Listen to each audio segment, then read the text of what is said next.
अगर आप भी चाहते हैं कि भोजपुरी हिट सॉन्ग सबसे पहले आप तक पहुंचे तो हमारे सैफ म्यूजिक भोजपुरी चैनल को जरूर सब्सक्राइब करें, साथ में बेल आइकन दबाना न भूले। Presented by Saif music Bhojpuri.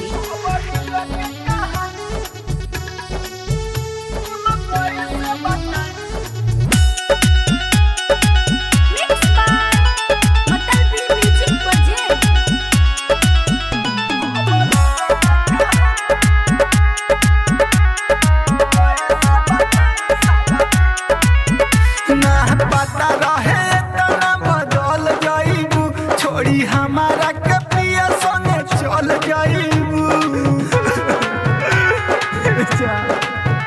ना पता रहे तना बदल जाइबू, छोड़ी हमारा कपिया संगे चल जाइबू।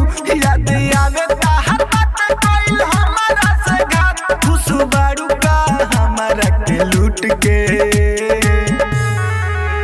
अब दिल के कहानी हम कैसे बताई। साला दिल में रोता अब टूट के, दिल के कहानी हम कैसे बताई। साला दिल में रोता अब टूट के। क्यों करते हो गुरूर अपने 4 दिन के ठाट पर, क्यों करते हो गुरूर अपने 4 दिन के ठाट पर। मुट्ठी भी खाली रह जाएगी जब पहुंचोगे शमशान घाट पर, जब पहुंचोगे शमशान घाट। आँखी के पुतरिया रहलुए जान, लागता कि भेज देबू अब शमशान।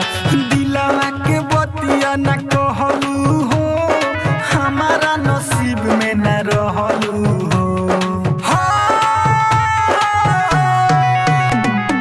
दिलवा के बतिया न कहलू हो, हमारा नसीब में न रहलू हो।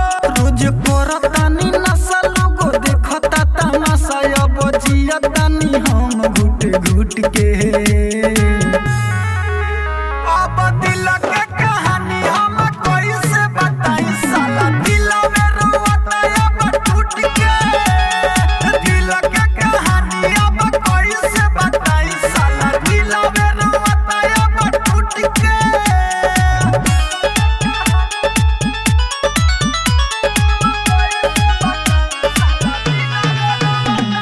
Saif music Bhojpuri, Saif music Bhojpuri, Saif music Bhojpuri. हाँ भूल कैसे गइलू वादा कसम, हमारा ला तू रहू तहरा ला हम। खूना वाला में हदी पर जाई कौन, दिलावा पके तना सहतानी गम। खूना वाला में हदी पर जाई कौन, दिलावा पके तना सहतानी गम। मोंटू मतलबी ताहर प्यार न भुलाई, राइटर कवसर ला जाता रूठ के।